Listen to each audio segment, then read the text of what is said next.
Movie की शुरुआत होती है जिसमें हम एक माँ और बेटी को एक ग्रीन फील्ड में खेलते हुए देखते हैं, लेकिन अचानक दोनों डर के मारे चीख उठती है। उन्हें वहाँ इंसानी शरीर के बिखरे हुए अंग दिखते हैं, जैसे किसी ने उन्हें बहुत ही बुरी तरह काट कर मारा। लेकिन यह भयावह सीन कैसे बना, इसे समझने के लिए हम एक दिन पहले की कहानी में जाते हैं, जिसमें हेलीज कॉमेट नाम का एक रहस्यमयी धूमकेतु 76 सालों बाद पृथ्वी के पास से गुजरने वाला होता है। हालांकि प्राचीन समय से इंसानों को धूमकेतुओं से डर लगता था। ऐसा माना जाता था कि धूमकेतु तबाही, महामारी, मौत और विनाश लाते हैं। लोगों का मानना था कि यह भगवान का इंसानों को सजा देने का तरीका है। लेकिन लोग इन सब पुरानी बातों को नजरअंदाज करके धूमकेतु देखने के लिए शहर से दूर एक व्यूइंग पॉइंट की ओर जा रहे होते हैं, जिनमें हम 3 दोस्तों ऑलिव ऑयल, उसका भाई कैस्टर ऑयल और कैस्टर की गर्लफ्रेंड सेला को देखते हैं। वे तीनों भी उसी व्यूइंग पॉइंट की ओर जा रहे होते हैं ताकि वहीं कैंपिंग करते हुए रात में मीटियोर शावर को साफ साफ देख सके। तभी एक बूढ़ा आदमी अचानक उनकी कार के सामने आकर टकराने से बच जाता है। यही बूढ़ा इंसान हमारा बोपाय है। फिर बोपाय कार के पास आकर उन्हें डांटता है। तब कैस्टर उससे माफी मांगता है। जब वे लोग बताते हैं कि वे मीटियोर शावर देखने जा रहे हैं, तब वह उन्हें बताता है कि यह तो once in a lifetime show है। और फिर वह शांत भाव से अपनी पाइप पीते हुए फिशिंग करने चला जाता है।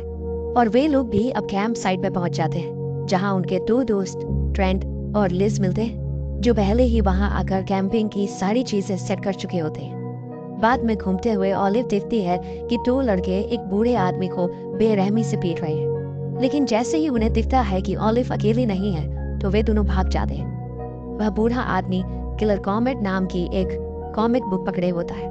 वह उन्हें चेतावनी देता है कि यह धूमकेतु ईविल है। इसके गिरने पर यहाँ बहुत बुरी चीजें होंगी, और वह उन्हें बिना सोचे समझे तुरंत वहां से वापस चले जाने को कहता है। लेकिन वे लोग उसे पागल समझकर कुछ पैसे देकर बीच पर आ जाते हैं। ऑनलिव थोड़ी उदास लगती है। उसे एक ऑफ यूनिवर्सिटी में एडमिशन मिल गया है, लेकिन वो कंफ्यूज है कि उसे जाना चाहिए या नहीं। थोड़ा सोचने के बाद वह एडमिशन लेटर मोड़कर समुद्र में फेंक देती है। बाद में उनके 2 और दोस्त स्टीव और मोनिक भी वहां आ जाते हैं। वे दोनों अपने साथ ढेर सारी ड्रग्स लाते हैं। अब रात होते होते वे सब जमकर पार्टी कर रहे होते हैं। इसी दौरान हमारा बूढ़ा पोपाय शांति से अपनी बोट पर फिशिंग कर रहा होता है। तब मीटियोर शावर शुरू हो जाता है और एक छोटा सा मीटियोर सीधा पोपाय की पाइप में गिरता है, जिसे वह स्मोक कर लेता है। लेकिन थोड़ी देर बाद उसकी हालत बिगड़ने लगती है। लेकिन मरने के बजाय तड़प तड़प कर वो बदल गया एक म्यूटेंट मॉन्स्टर में। और बोट से उतरते ही उसे मिल गए वो दोनों आवारा लड़के। दोनों नशे में थे, जिसके चलते स्पाइक ने सीधा पॉपाई को मुक्का दे मारा। पर फिर बारी आई पॉपाई की। एक ही मुक्के में उसकी खोपड़ी के चीथड़े उड़ा दिए, जिसे देखकर उसका साथी भाग निकला। इस बीच पॉपाई का पाइप टूट गया था, तो उसने स्पाइक की हड्डी तोड़कर उसी से नया पाइप तैयार कर लिया।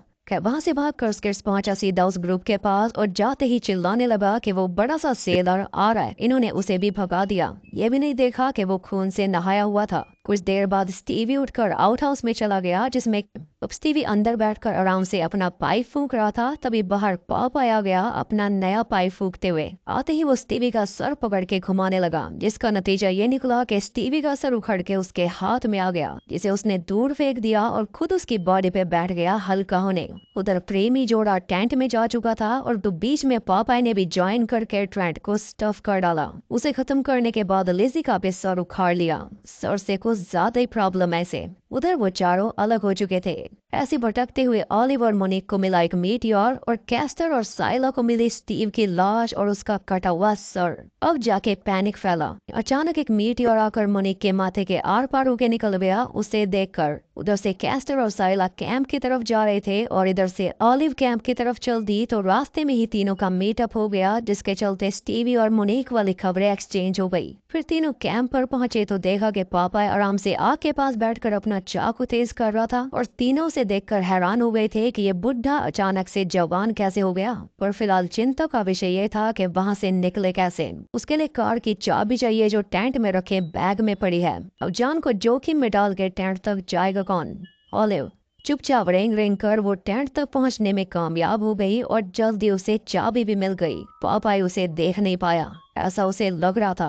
उसे लगा जैसे आई है वैसे चुपचाप निकल भी जाएगी, लेकिन पापा ने ऐसा होने नहीं दिया। खुद ही उसे खींच कर टेंट से बाहर निकाल दिया। पर इससे आगे और कुछ करता उससे पहले कैस्टर ने उसे अपने पीछे लगा लिया। कुछ इस तरह ओलिव की जान बची। फिर ओलिव और साइला दोनों भागकर कार तक पहुंचे, लेकिन अब तो चाबी भी काम नहीं आने वाली क्योंकि मीटियोर ने कार का इंजन ही खत्म कर दिया। ऊपर से कैस्टर की जान खतरे में है क्योंकि पापाए उसके पीछे है। ओलिव ने बताया कि यहाँ पास में ही एक पुरानी फैक्ट्री है, कैस्टर भागकर वहीं पे गया होगा। तो बस ये दोनों भी उसी तरफ चल दी, पर जाने से पहले उन्हें जॉर्ज की लाश के बचे बुचे टुकड़े भी मिल गए। उसकी कॉमिक सच निकली।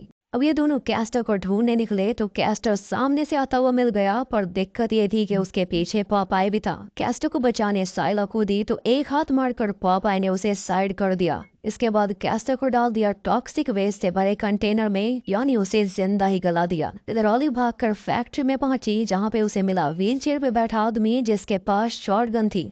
वो उसे सारी बात बताती है कि किस तरह एक आदमी उनके पीछे पड़ा है और ग्रुप के सारे मेंबर्स को मार चुका है। ओलिव की बातें सुनकर वो बूढ़ा आदमी उसे बुरा भला कहने लगा। उसकी बातों से ओलिव और डर गई, लेकिन इस सब में काम की बात उसने ये बताई कि उसने ऐसी सिचुएशन से और ऐसी चीजों से लेने के लिए कुछ बनाया हुआ था।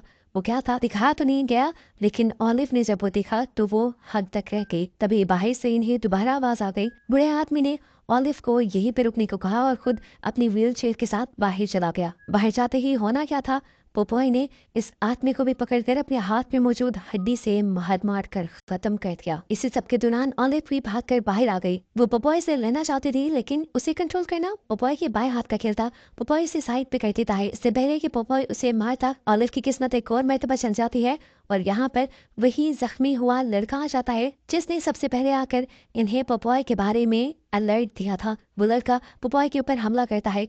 उसकी सिगार से चलता हुआ मेट्रॉइड निकालकर उसी के ऊपर हमला कर देता है। ये हमला पोपॉय को ज्यादा नुकसान तो नहीं पहुंचाता, लेकिन उसे गुस्सा बहुत ज्यादा दिला देता है। इसलिए पोपॉय उस लड़के को एक हाथ से ही नीचे गिराते हुए उसके मुंह पे अपना पाँव रख के उसका मुंह बुरी तरह से कुचल देता है और उसे मार देता है। अब वो मेट्रॉइड जो पोपॉय ने गिराया था वो लग गया था ओलिव के हाथ। ओलिव ने जैसे ही उठाया तो उसके हाथ जलने लगे, लेकिन ओलिव ने उसे छोड़ा नहीं और जाकर डाल दिया एक चैन सॉ मशीन के जनरेटर में, जिससे ये बड़ा सा चैन सॉ चलने लगा। यही चैन सॉ तो असल में उस बड़े आदमी ने बनाया था, जिसके बारे में उसने ओलिव को भी बताया था। ओलिव बहुत ही हिम्मत से इस चैन सॉ को चलाते हुए पोपॉय के पास पहुंच गई, लेकिन पोपॉय भी इस तरह हार मानने वाला नहीं था। उसने भी इर्द गिर्द कुछ टूल ढूंढे और उसे सिर्फ मिली एक हथौड़ी, जिससे वो ज्यादा अच्छे से लड़ को नहीं सकता था क्योंकि सामने चैन सॉ था।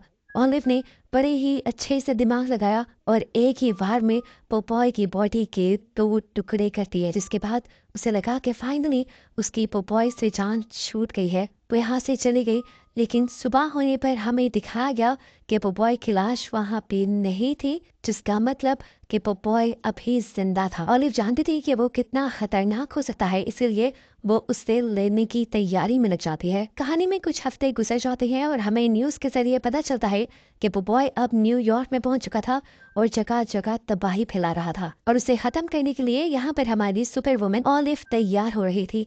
उसने एक मैकेनिकल हाथ बनाया था पोपॉय से लड़ने के लिए। और बस इसी को दिखाते हुए ये कहानी यहाँ खत्म हो जाती है।